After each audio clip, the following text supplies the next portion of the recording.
P2B agrees with Sowore that Dallas honorary citizenship conferred on him in 2022 is useless. Welcome to the news and thank you for tuning in to listen. Please subscribe to our channel. In an interview on Arise television on Monday night, Obi also described the honorary citizenship he was conferred with as worthless, just as Sowore has said. P2B, the presidential candidate of the Labour Party in the 2023 general elections, that agreed with his counterpart in the African Action Congress, Omoyele Sowore, but his honorary citizenship of Dallas in the United States is useless. In an interview on Arise television on Monday night, Obi also described the honorary citizenship he was conferred with as worthless, just as Sowore had said.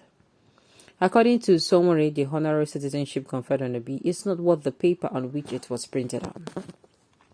In October 2022, Obi was conferred with the honorary citizenship of Dallas in the U.S. by the mayor of Dallas, Eric Johnson. Omoyele Sowore's post on Twitter read thus: "No wonder P2B clearly said that he got no ideology different from Atiku and the rest for him to be celebrating the conferment of honorary citizenship of Dallas. Sure, he got no clue that the award is not even worth the paper it was printed on. Someone scammed him." Johnson conferred the honor on Obi after a meeting with his team. Obi swiftly disclosed this via a statement alongside a photograph of the event on his official Facebook page, saying, "Today in Dallas, United States, I met with the mayor of Dallas and his team. I had the privilege of being conferred with the honorable citizen of Dallas. I also met with a select group of Texas judges," the Labour Party flag bearer added. Reacting to the post, Sowore tweeted, "No wonder P2B stated he's got no ideology different from Atiku and the rest. For him to be celebrating the conferment of honorary citizenship of Dallas shows he's got no clue that the word is not even worth the paper it was printed on. Someone scammed him."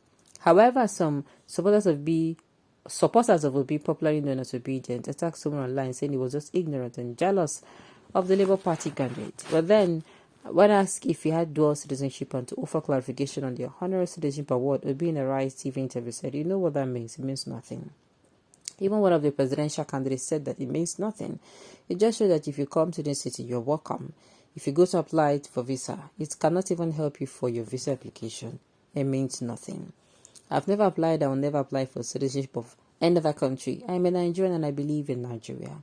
I live in the United Kingdom for a period of about 12 years. I had a permanent stay. I had indefinite stay, which means I can stay there for the rest of my life. But when I left the UK, I went back to them and said, "Take your stay." I now go to the UK with visa. Also, a tax consultant and member of AAC, Ibrahim Sowore, who weighed in on the matter on Wednesday, tweeted. Sowore tweeted that the Dallas honorary citizen that P2B and Obedient were celebrating wasn't worth the paper it was printed on. Obedient abused Sowore, even some out of ignorance said Sowore was jealous of Obi. The same Sowore who refused American citizenship would be jealous of an honorary citizenship. Well, yesterday Obi confirmed that the honorary citizen he was given is useless. So why are people offended by the truth? They're offended because the truth touched their preferred lesser evil. If it touches other evils they hate, Sowore will be a true patriot to them. Imagine if the Ghanaian passport of Tinubu was for Obi, they would have celebrated and said nothing wrong. Obi, Atiku, and Tinubu promised to remove fuel subsidies. Obi then supported the policy, but now that the Messiah was not selected, they have made a 360% turn and started condemning the removal of subsidies. Hypocrites. APC, PDP, Labour Party, and the lights are the same. Hashtag, we cannot continue like this. Hashtag, revolution now.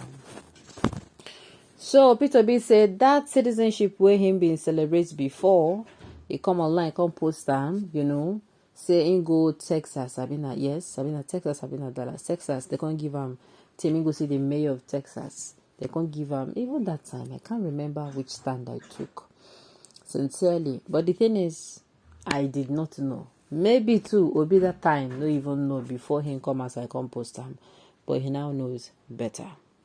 Now, another thing here I want to understand is, can we stop supporting evil just because the evil is with someone we are familiar with? Let's say, for instance, now, you hear say your son or your daughter do it no good. Can we stop supporting them? Not saying that you should disown them, but at least not allow them feel for 1 minute, say, listen, they do the right, when they say they do the wrong. We have this mentality of, I support this person and I'm going to stand by the person no matter what. Please. Part of the reason of you being friends with the person is for you to point out their flaws, or even being close to the person is for you to point them their flaws, and for them also to point yours to you. But if you keep, let's say for instance, you do it in no day okay, and they were supposed to tell you, say this thing will not be okay, and not tell you, the person will be say get the faults. It keeps saying other people as wrong as you as right. Meanwhile, in essence, you are the one who is wrong, and other people right. And believe you me, you're not going to go down well with the person. If I even have you as a friend and you, instead of you to tell me things in black and white, how they are, and you keep, quoting them for me, if I find out that friendship, law, if I find out that friendship, you don't go be that. And there's something they also said that caught me.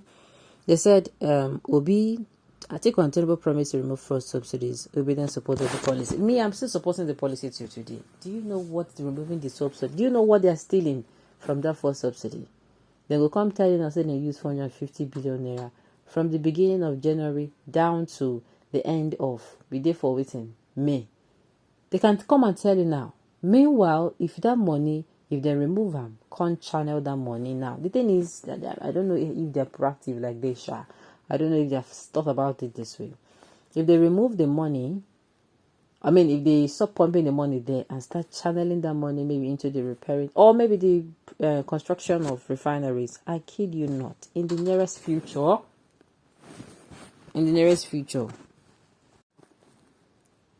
So, if you remove the money, the thing is, the problem I have is if you remove this money, we don't want to be having super stories. They should come out. We need somebody who is transparent. There is no how well we talk this thing. We need somebody who is transparent and genuinely sincere. Sincerely, if they remove the subsidies and channel the money, all those money then go tell you say for 1 year, for 6 months, for 2 years, I beg. Unless they want to tell us not be so, we no one care. That means we can tell ourselves in the next 6 months. Then go bring in experts who be say sabi ring, repair them. The expert go work with Nigeria people where they here to be experts as well, and they go construct a refinery and they will also repair the refinery so that we go say see waiting become say the money we will stop today we put for subsidy, so that we can also what will it do? Number one, we don't come out the money channel them to a project, and the project now we now have one new refinery and another new what's it called, and another would be on the function well. We don't want the one they'll finish and they'll do it well to start functioning well. Secondly, they start refining our fuel here. First of all, instead of they go they send all the fuel, the one they refine them for here. If they refine them for here, finish, in another 6 months they're supposed to come to start building of 2. They tell you, if they are this proactive, tell me why this country would be better. And then if they don't rebuild we don't get the refinery supposed to work for Nigeria, we go to refine all our oil, don't they here? Tell me why we are not going to start paying our debt. Tell me why we are not going to expand, start looking for revenue in agriculture, start looking for revenue in, other things where we say God bless us for this country. I'm just saying. Alright, on this note, you have come to the end of the news. We say thank you for tuning in to listen. Until I come your way next time, enjoy the rest of your day.